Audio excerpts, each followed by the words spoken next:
Salam sejahtera, nama saya Chan Likang, Ahli Parlimen Tanjung Malim. Semoga semua kawan-kawan berada dalam keadaan sihat walafiat. Saudara-saudari sekalian, antara isu yang paling hangat sekarang adalah berjumpaan Yang di-Pertuan Agong dengan beberapa orang ketua parti politik. Ada kawan tanya, apakah yang saya ingin sampaikan sekiranya saya diberi peluang untuk menghadap Yang di-Pertuan Agong? Saya rasa ada dua perkara yang saya ingin sampaikan. Yang pertama, saya akan merayu kepada Yang di-Pertuan Agong supaya Parlimen dibenarkan bersidang kembali. Kenapa isu ini penting? Sebab Parlimen merupakan tonggak demokrasi yang memainkan peranan yang penting dalam semak dan seimbang supaya kuasa eksekutif tidak disalahgunakan. Dan apa yang ditanya dalam Parlimen itu wajib dijawab oleh wakil kerajaan dengan jujur. Kalau soalan itu tidak dijawab secara jujur, wakil kerajaan tersebut boleh didenda sebab memesongkan Dewan.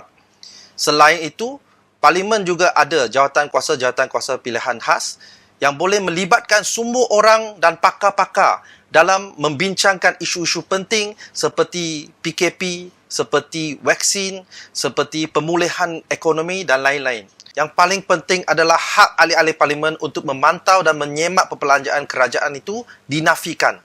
Terutamanya sekarang dalam masa pandemik, kerajaan banyak membelanjakan wang rakyat tetapi semua perbelanjaan itu tidak dipantau ataupun disemak oleh ahli Parlimen. Ini adalah sesuatu yang sangat berbahaya.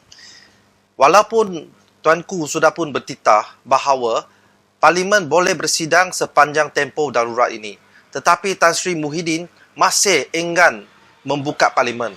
Apa alasan? Kalau kerajaan Tan Sri Muhyiddin tidak sanggup untuk disemak dan dipantau oleh ahli Parlimen, ataupun Tan Sri Muhyiddin tidak berani kerana tak ada majoriti yang cukup dalam Parlimen, maka saya menasihatkan Tan Sri supaya berundurlah sekarang. Perkara kedua yang saya ingin sampaikan kepada Yang di-Pertuan Agong adalah supaya darurat ini tidak dilanjutkan. Malah darurat ini harus dibatalkan serta-merta. Sebab apa?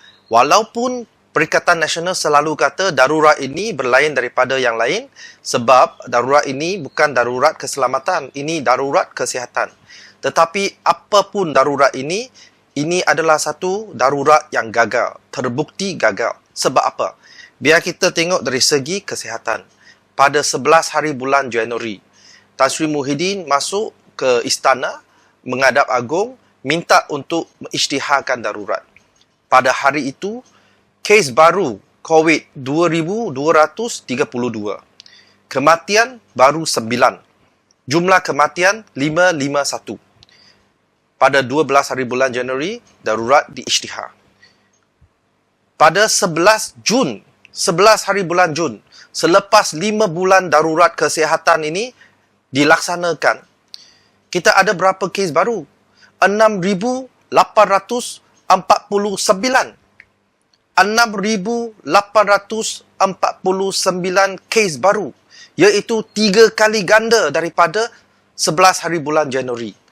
84 kematian, 9 kali ganda daripada Januari. Jumlah kematian 3,768. Cuba kita meneliti maklumat yang dibekalkan oleh KKM dari 28 hari bulan Mei hingga 10 hari bulan Jun.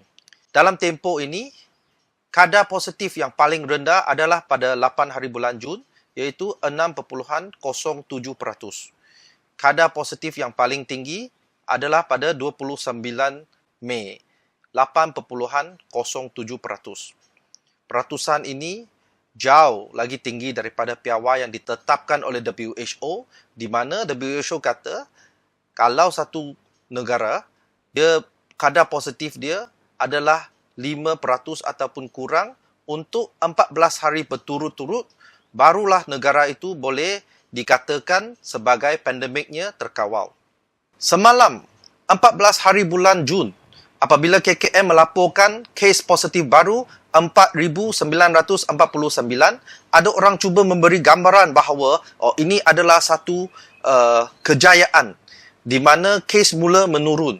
Tetapi pada hakikatnya, penurunan kes ini adalah disebabkan oleh jumlah saringan yang berkurangan secara drastik. Pada 28 hari bulan Mei, jumlah saringan kita 125,000. Semalam baru 70,000 dan kita ada 60 kematian. Kadar positif masih 7.07%. 921 orang di dalam ICU. Adakah ini boleh dianggap sebagai satu kemenangan? Pastinya tidak. Maka saya merayu kepada Yang di-Pertuan Agong supaya batalkan darurat serta-merta sebab darurat ini terbukti gagal. Hai rakan-rakan semua, kalau anda ada YouTube, minta tolong tekan subscribe dan loceng kecil sebagai tanda sokongan. Terima kasih.